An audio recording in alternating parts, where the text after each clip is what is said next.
Assalamualaikum warahmatullahi wabarakatuh. Perkenalkan, nama saya Istina Ilahi dengan NIM 2301726012. Di sini saya akan menjelaskan mata kuliah anatomi fisiologi bab otot dan sendi. Ini adalah poin-poin yang akan kita bahas nanti. Selanjutnya, yang pertama adalah jaringan sendi. Jaringan sendi adalah hubungan antar tulang yang memungkinkan pergerakan disebut persendian. Persambungan atau artikulasi adalah pertemuan antara dua atau lebih dari tulang rangka. Ilmu yang mempelajari persendian itu artrologi. Fungsi adanya sendi dalam tubuh kita adalah untuk memberikan fleksibilitas dan pergerakan pada tempatnya, juga sebagai poros anggota gerak. Ada beberapa sendi dalam tubuh yang hanya memberikan sedikit pergerakan, namun tetap saja sangat berfungsi untuk memberikan kestabilan pada tubuh kita. Nanti di belakang akan dijelaskan jenis-jenis sendi tersebut. Selanjutnya, jumlah sendi dalam tubuh manusia yaitu 360 keseluruhannya. Sendi kan penghubung antar tulang, jadi di setiap antar tulang itu ada sendi, makanya jumlah sendi dalam tubuh kita itu ya banyak. Selanjutnya, komponen penunjang sendi. Jadi komponen penunjang sendi itu ada 4. Yang pertama adalah kapsul sendi yang berfungsi untuk menghubungkan dua tulang pada sendi tersebut, yang merupakan bagian tersebut yang berisi sendi dan memiliki rongga di dalamnya. Nama lain kapsul sendi juga biasa disebut dengan kapsul cairan pelumas. Yang kedua yaitu ligamen. Fungsinya untuk menghubungkan bagian luar ujung tulang agar menyatu dengan sendi, menjaga agar tidak terjadi perubahan lokasi sendi. Perubahan tulang ketika bergerak. Jadi adanya ligamen ya biar sendi dan tulang itu tidak berubah ketika bergerak. Selanjutnya, yang nomor 3 ada tulang rawan. Itu bagian yang melapisi kedua ujung tulang, berfungsi untuk menjaga tulang dari benturan atau gesekan saat terjadinya pergerakan. Yang keempat ada cairan sinovial, yaitu cairan pelumas pada rongga sendi. Selanjutnya, hubungan antar tulang atau artikulasi. Yang pertama ada sinartrosis yang biasa ada di tengkorak. Yang kedua ada amfiartrosis, dan yang ketiga ada diartrosis. Nah, sinartrosis ini adalah hubungan antar tulang yang satu dengan tulang yang lain yang sangat rapat, sehingga tidak memungkinkan adanya gerakan.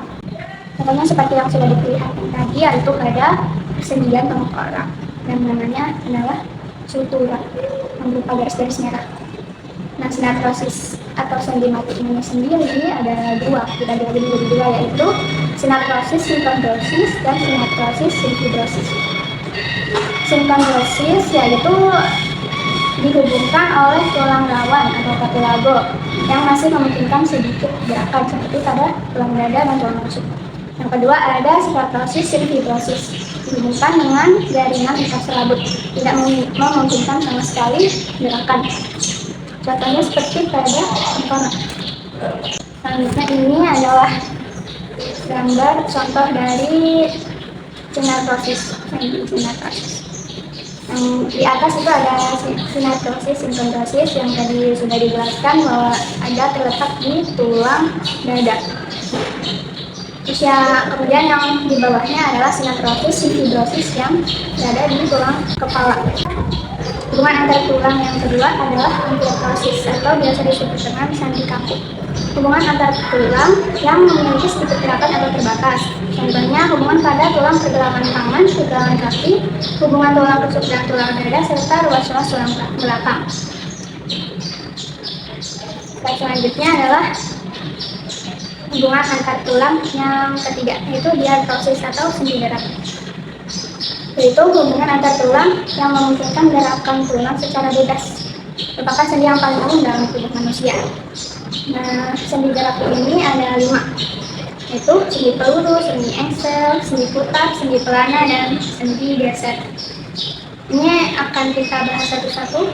Pertama, sendi peluru atau endartrosis, yaitu hubungan antar tulang yang bisa melakukan gerak ke semua arah seperti pada tulang gelang panggul, tulang paha, tulang bahu, dan persendian pangkal lengan atas. Seperti pada gambar itu menunjukkan tulang gelang panggul. Terus yang kedua ada sendi axial atau di melumus, yaitu hubungan antar tulang yang bisa melakukan gerakan satu arah mundur atau maju. Seperti pada gambar yang sudah tertera, gambarnya siput. Selanjutnya ada sendi putar atau trochoidea, yaitu hubungan antar tulang yang bisa melakukan gerakan tulang yang satu dapat mengelilingi tulang lainnya sebagai ibu koros, seperti pada tulang tengkorak serta tulang atas, dan pada persendian tulang hasta serta tulang penghujung. Yang keempat ada sendi plana atau selaris, yaitu tulang yang dapat memungkinkan terjadinya gerakan tulang ke dua arah yang bisa saling tegak lurus, seperti pada gerakan orang sedang naik kuda.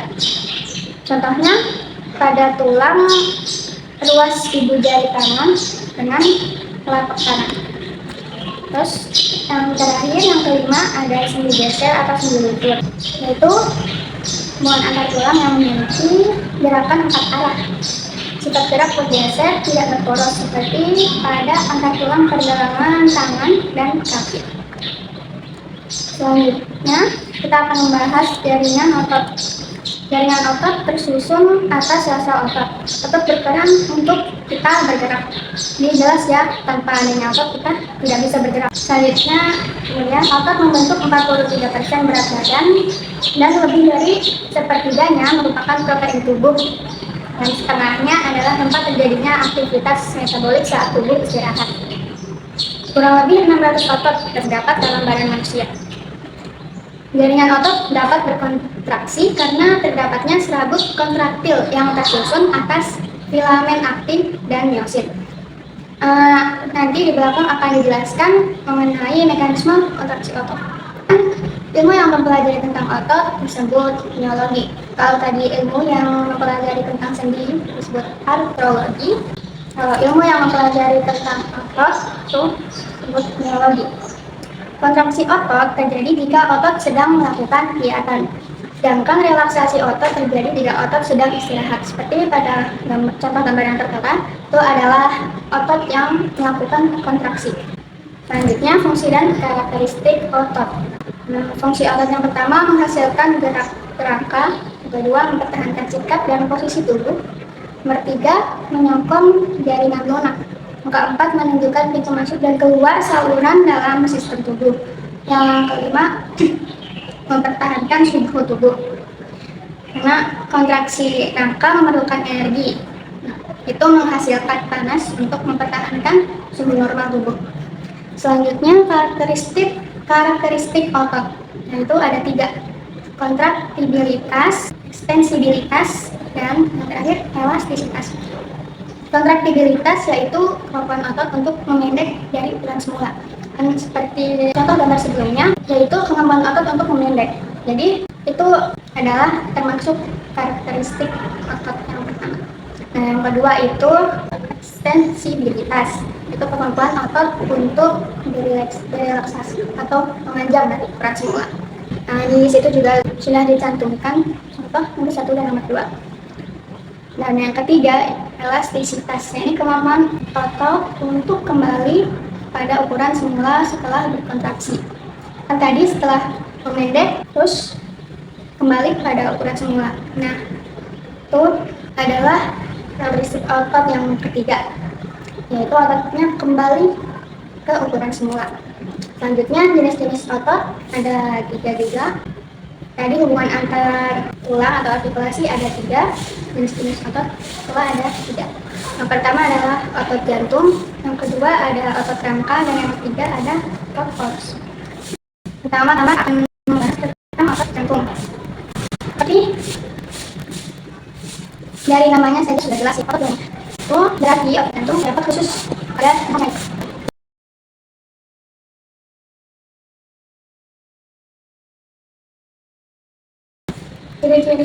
Ciri-ciri otot jantung berbentuk sel silindris, berarti panjang. Dengan serabut ototnya lebih kecil dari otot rangka. Misalnya seperti otot duri, mempunyai inti 1-2 yang terletak di tengah sarkoplasma. Kontraksinya secara otomatis teratur, tidak pernah lelah. dan reaksi terhadap terangsang lambat dan bersifat kuat. Fungsi otot jantung adalah menyebabkan jantung menguncup dan mengembang, sehingga darah dapat terpompa. Otot jantung tersusun atas serabut lurid yang bercabang-cabang dan saling berhubungan satu sama lain. Selanjutnya ada otot rangka atau otot lurik. Disebut demikian karena serabut kontraktilnya memantulkan cahaya berselang-seling gelap. Disebut anisotrop dan terang atau isotrop. Berjajar teratur membentuk pita vertikal terhadap poros otot. Otot lurik atau otot di rangka terdapat di rangka, contohnya bicep dan tricep. Kemudian juga terdapat di lidah, bibir, kelopak mata, dan diafragma.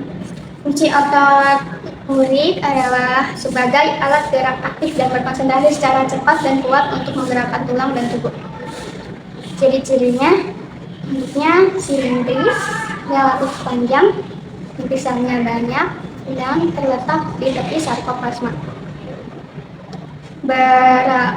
Serabut miofibril berwarna gelap dan terang, bekerja di bawah kesadaran, yakni volunteer, yang dipengaruhi saraf pusat. Kontraksinya cepat, kuat, tetapi cepat lelah. Selanjutnya otot yang ketiga adalah otot polos. Disebut otot polos karena serabut kontraktilnya tidak memantulkan cahaya berselang-seling sehingga sarkoplasmanya tampak polos dan kemudian. Otot polos terdapat di dinding usus, dinding lambung, kandung kemih, dinding pembuluh darah, dan organ dalam lainnya. Jadi yang biasanya otot yang terlihat itu adalah otot rangka. Otot yang di dalam organ dalam maksudnya itu otot polos. Fungsi otot polos melangsungkan gerakan di luar kehendak, contohnya gerakan makanan pada saluran pencernaan dan mengontrol diameter pembuluh darah dan biji mata. Ciri-ciri otot polos, untuk selnya memanjang dengan ujung meruncing berbentuk gelondong, berinti titik satu yang terletak di tengah sarkoplasma. Miofibril tidak berwarna, mempunyai persarafan autonom, artinya bekerja tidak di bawah kesadaran atau involunteer. Reaksi terhadap terangsang lambat cukup lama dan tidak cepat lelah. Selanjutnya di sini saya cantumkan tabel perbedaan antara otot polos, otot lurik, dan otot jantung biar lebih mudah untuk mengendalinya. Terus selanjutnya ada sistem kerja otot. Otot manusia bekerja kontraksi sehingga otot akan memendek, mengeras, dan bagian tengahnya menggelembung. Ini mengibatkan kerja saraf. Selanjutnya, karena memendek, maka tulang yang dilekati oleh otot tersebut akan tertarik atau terangkat. Kontraksi satu macam otot hanya mampu untuk menggerakkan tulang ke satu arah tertentu. Kontraksi dapat berlangsung bila ada rangsangan stimulus baik oleh pengaruh saraf atau oleh pengaruh lain. Kontraksi dapat terjadi karena adanya energi kimia berupa ATP atau adenosine triphosphate yang terbentuk pada sel otot. Kontraksi terjadi sangat dipengaruhi oleh dua jenis protein, yaitu aktin dan myosin.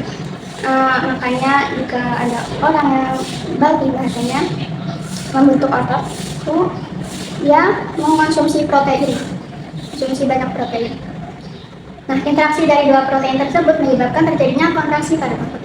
Agar tulang dapat kembali ke posisi semula, otot tersebut harus mengadakan relaksasi dan tulang harus ditarik ke posisi semula. Untuk itu harus ada otot lain yang berkontraksi yang merupakan kebalikan dari kerja otot pertama. Jadi untuk menggerakkan tulang dari satu posisi ke posisi yang lain kemudian kembali ke posisi semula diperlukan paling sedikit dua macam otot dengan kerja yang berbeda. Kemudian di sini saya mencantumkan video mengenai mekanisme kerja otot. Bisa diperhatikan terlebih dahulu. Kamu menggunakan otot setiap hari untuk melakukan berbagai aktivitas. Wanita ini menggunakan ototnya untuk bernafas, mensirkulasikan darah, dan menggerakkan tangannya untuk menulis. Jaringan otot jantung dan otot halus bekerja secara involunter. Kamu tidak dapat mengontrol secara sadar kerja otot tersebut. Otot rangka bekerja secara volunter. Otot rangka terdiri dari rangkaian serat otot. Serat otot merupakan sel silinder panjang yang mengandung beberapa nukleus. Otot akan berkontraksi atau berelaksasi ketika mereka menerima sinyal dari sistem saraf. Sinaps merupakan tempat untuk pertukaran sinyal, di mana bohlam sinaptik dari terminal akson dan serat otot terhubung. Serat otot tersusun dari banyak miofibril. Miofibril tersusun dari unit kontraktil yang disebut dengan sakromer. Sakromer berjalan berdampingan satu sama lain di sepanjang miofibril. Setiap sakromer mengandung filamen protein tebal dan tipis yang membuat otot rangka terlihat lurik. Otot berkontraksi ketika filamen ini meluncur satu sama lain. Filamen yang tebal adalah miosin, yang tersambung pada pusat sakromer yang disebut dengan garis M. Filamen tipis terdiri dari protein aktin yang terhubung dengan garis Z yang berada pada bagian terluar dari sakromer. Karena filamen aktin terhubung dengan garis Z, sakromer memendek dari dua sisi ketika filamen aktin meluncur di sepanjang filamen miosin.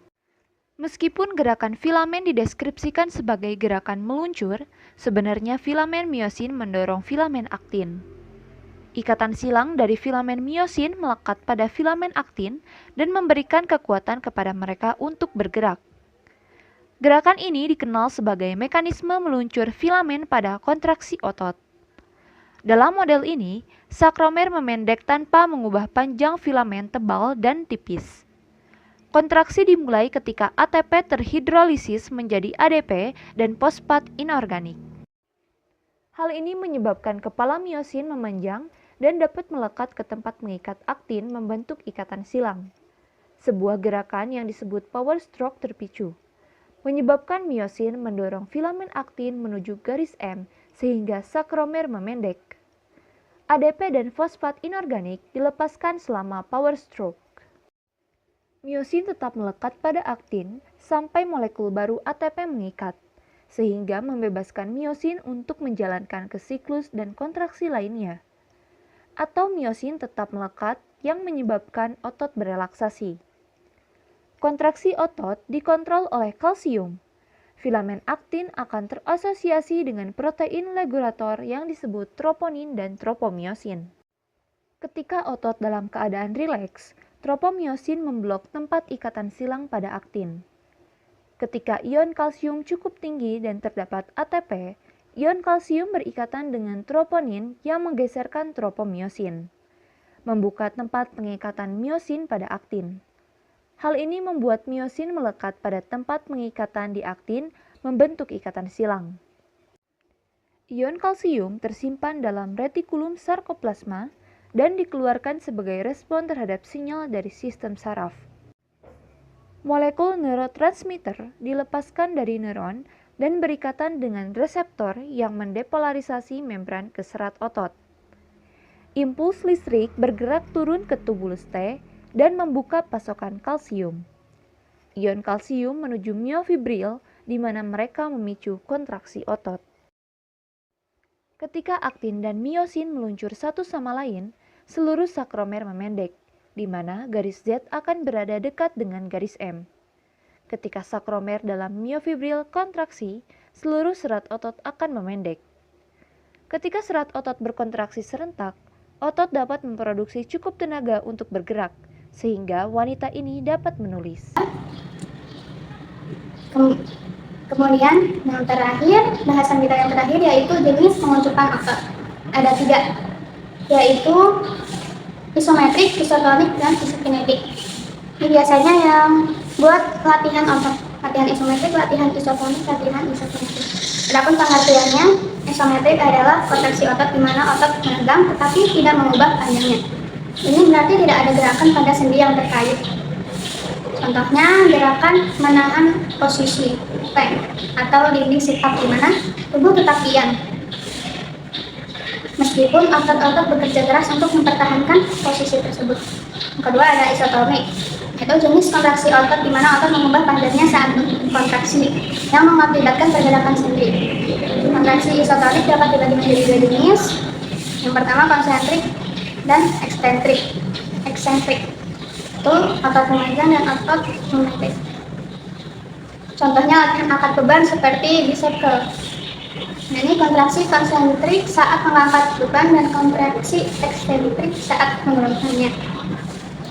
Nah, selanjutnya ada isokinetik, yaitu jenis kontraksi otot yang terjadi pada kecepatan konstan sepanjang rentang gerak penuh. Ini biasanya memerlukan peralatan khusus yang dapat mengatur kecepatan gerakan. Itu alatnya seperti mesin isokinetik.